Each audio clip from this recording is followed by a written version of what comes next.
Alex Caruso wins Hustle Player of the Year award. We're going to talk about that and what it could mean for him and his hope to make an all-defensive first team. We're going to talk a little bit about that. Plus, we're going to talk about Patric Williams' future with the Chicago Bulls, and is it going to be a little bit more difficult to re-sign Patric Williams than what some people initially thought? And could Zach Edey be a possibility for the Chicago Bulls? Some outlets are saying that. We're going to talk a little bit about that as well. We're going to get to all that and more right after this.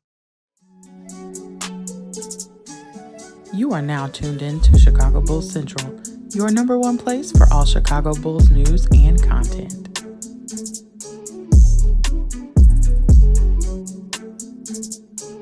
What's going on, Bulls fans? Welcome to another episode of Chicago Bulls Central, your number one spot for everything Chicago Bulls related. I'm the host here, Haize, but more importantly, you guys can follow the channel at Bulls Central Pod on every social media platform we happen to be on.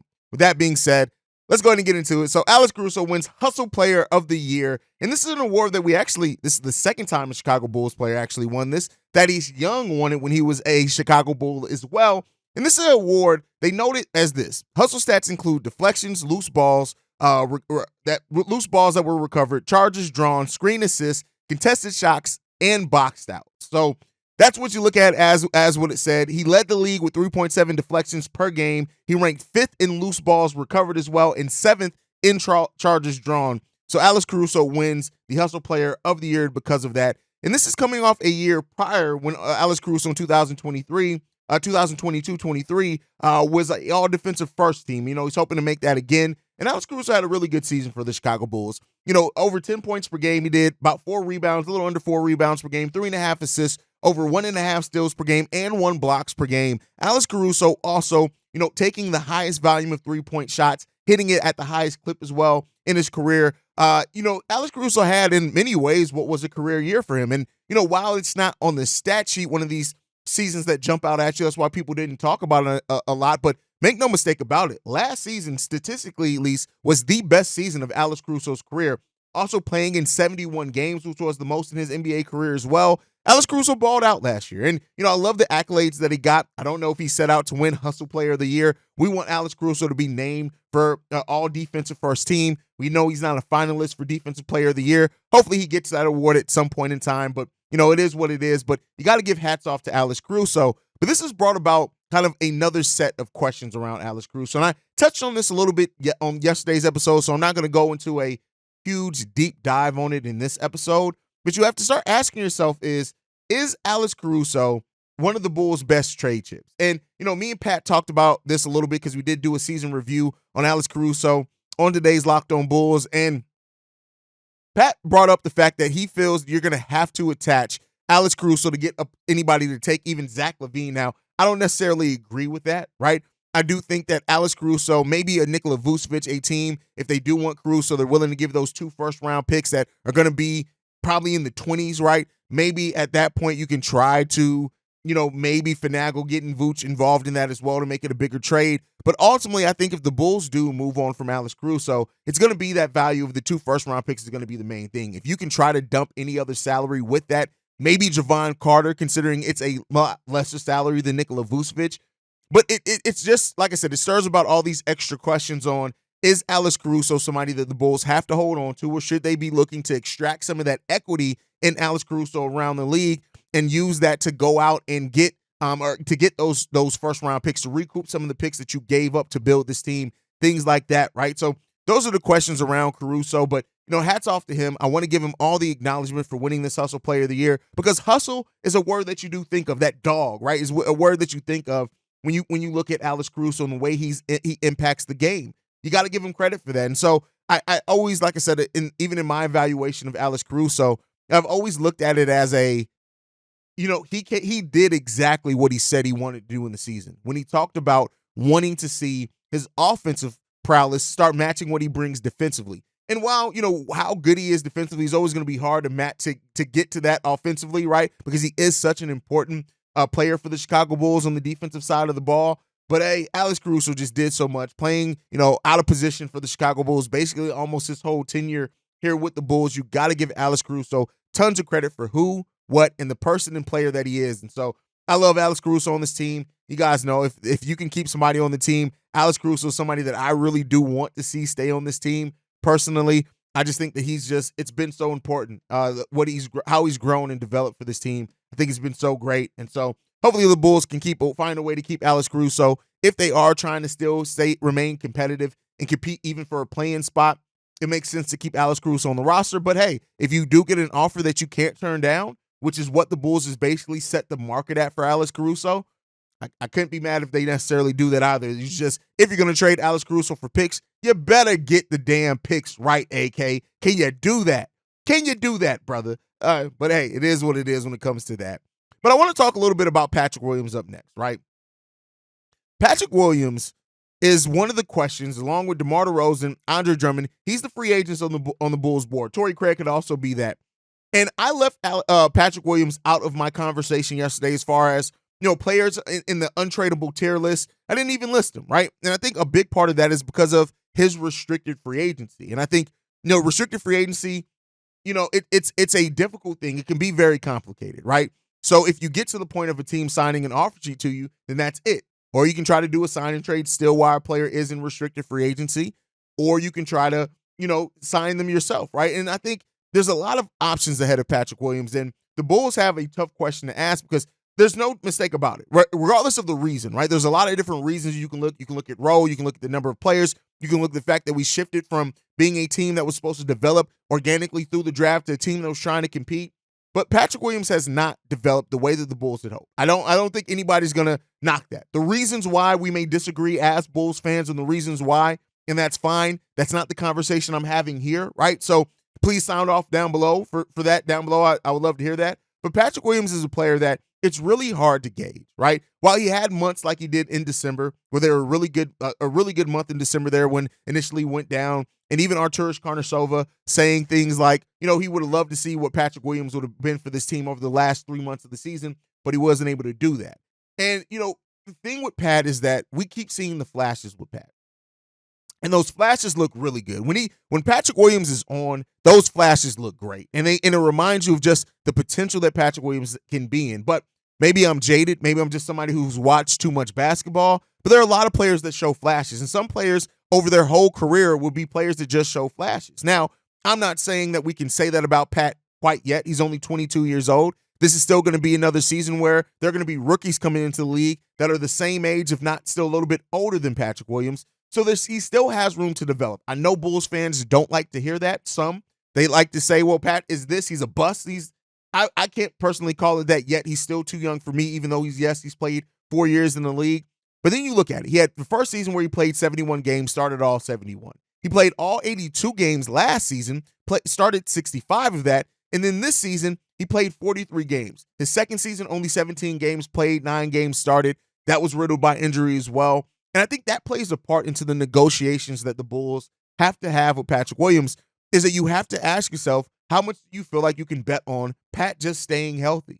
That's something you have to ask yourself. And, people are going to have varying degrees of how they feel about Pat's health, right? He's had some freak injuries. Like the wrist thing was weird, right? The foot thing, that's crazy as well. But it comes down to, hey, you haven't been on the court, and the best ability is availability. And so when you haven't been able to do that, on top of you haven't been consistent when you're on the court either, and either consistent in mindset, right, always attacking or not, or consistent in production. So it's those type of things with Patric Williams that makes it a really difficult situation to find that value. Now, his qualifying offer is a little bit over $12 million. Could the Bulls try to get him on a reasonable contract like they did Kobe White? Yeah, they could, right? Kobe White's contract a little over $12 million. So, could they sign him? Yeah.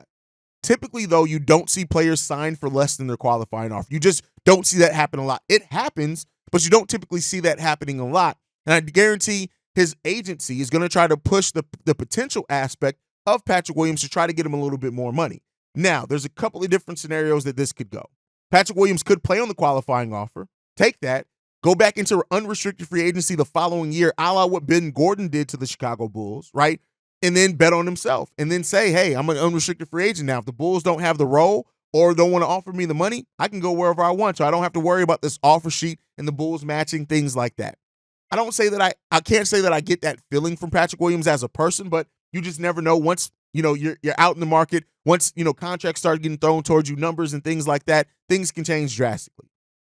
Or the Bulls can do what they did with Zach LaVine in his restricted free agency and have him go sign an offer sheet somewhere else. Basically say, hey, we're going to try to negotiate with you. You don't like our offer. You're willing to go out and see what your value is on the open market, and we're probably going to match it, right? Then at that point, you're getting your deal. So that's a route. Or the Bulls can try to come to terms with Patric Williams on a contract that is fairly team-friendly, longer so he has some security as well, especially with the injuries. That gives security to the player.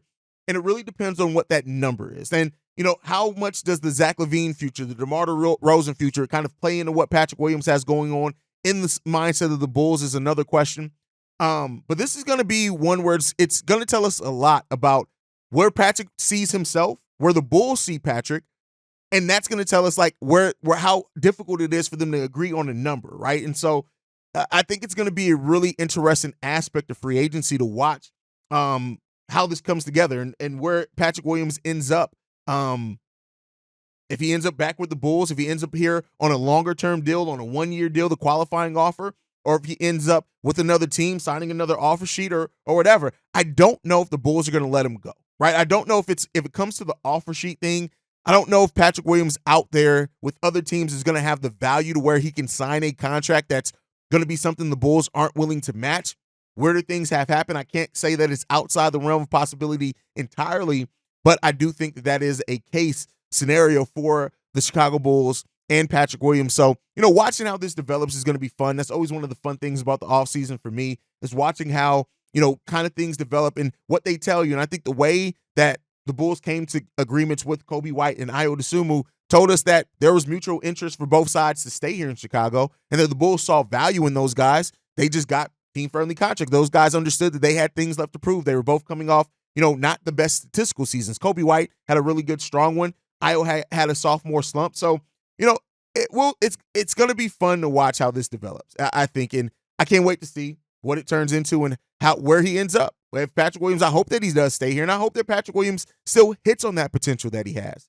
But we'll end up seeing, man. Let me know what you guys think down below. What deal would you get comfortable giving Patric Williams to re-sign him to this team, or would you let him walk away for nothing? I can't wait to hear. I know a lot of people are going to say let him walk away for nothing, and then there'll be the same people that complain if he goes somewhere else and actually develops. But hey, let me know what you guys' thoughts are down below. Now, a player that I want to talk about, and while I'm not starting my draft coverage yet, right, that's going to be kind of after the playoffs end, maybe around the finals is when I'll start that draft coverage. After the draft lottery for sure, which I think is at the end of this month. I think it's on like the 23rd or 24th. That's about the time that I'll start doing my draft player profiles, things like that. But Zach Edey has become a name that some outlets have the Bulls being interested in. Even my own brother, C-Dub, over on the Cognac Boys podcast, had an episode in saying that not only did he say that the Bulls should draft Zach Edey, he said that the Bulls should draft Zach Edey and he should be the immediate starter, right? And Zach Edey is such a conundrum because you look at Zach Edey's statistics and they tell you the story of a player that was dominant in college basketball. You look at just last season for Zach Edey, 25 points per game on 62% shooting from the field, didn't take threes. He understands his limitations there. 12 rebounds, 2 assists, 2.5 blocks per game. And he didn't foul a whole hell of a lot either, only 1.9 fouls per game. He averages 2 over the course of his collegiate career. This is a guy who has gotten better in college basketball every year. You look at his freshman year, 8.7 points per game. Sophomore year, 14.4. Junior year, 22.3. Senior year, 25.2. And this is a player who did, and I have a video over on NBA Central talking about the fact that Zach Edey did more for his draft stock probably than any other player in the NCAA tournament to increase that, because going into that, there are absolutely mocks that question if he was even going to be drafted. Now some mocks have him going late in the first round, some even outside the lottery, some still have him in the second round. But Zach Edey, to me, offers a conundrum in the sense that statistics versus the impact that you have on the court and the difference in the college game versus the difference in the NBA game. In the college game, you can get away. The court is smaller. The three-point line isn't as far back, so the spacing isn't what it is. So in pick-and-roll defense, Zach Edey is able to use his length a little bit better than what he would be able to in the NBA level, because you have not every player is as quick and you have less space, so your length is more impactful there. You can cover more area and ground of the court. And so Zach Edey is a player that I look at and I say defensively, not because of the blocks, right? The blocks, but on-ball defense and pick-and-roll defense, Zach Edey I see struggling at the NBA level. I just do, right?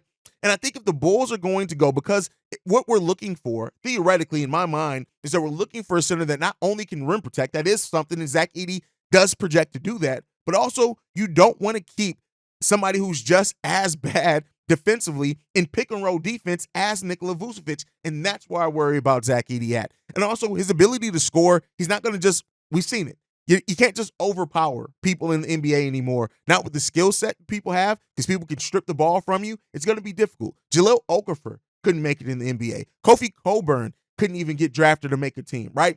So while Zach Edey and his work ethic does look, you look at it and says, if anybody's going to figure it out as a more old school type big man, Zach Edey could potentially do that, right? But if I'm going to be the Bulls and we drafting at number 11, to me, there is so many other players that offer defensively and some rim protection. Do they have the scoring prowess of what Zach Edey had at the NBA level? No, right? But isn't what we're hoping for more of a modern big man, a mobile big man that can guard multiple positions? So that's where it comes to, right? Zach Edey's foot speed is absolutely terrible. He's not going to be a good pick and roll defender by any stretch of the imagination. The question is how much of a liability is he going to be? And so while Bulls fans, and my brother Korn as well here, really talks about Zach Edey, like I said, I think it's a difference between college stats and how you get it, how you defend in college, and what the NBA is going to be. He could speed up his post-ups. That's something that could absolutely happen. Zach Edey also isn't the most aggressive player either. He's a decent free throw shooter. Again, I don't say this to shit on what he is as a player, right? I just think that when what we're seeing the NBA move away from is the type of players like Zach Edey, right? Not players that, like, bigs are coming back. Tall, long, athletic bigs are coming back. But again, Zach Edey isn't athletic. He's tall, he's long.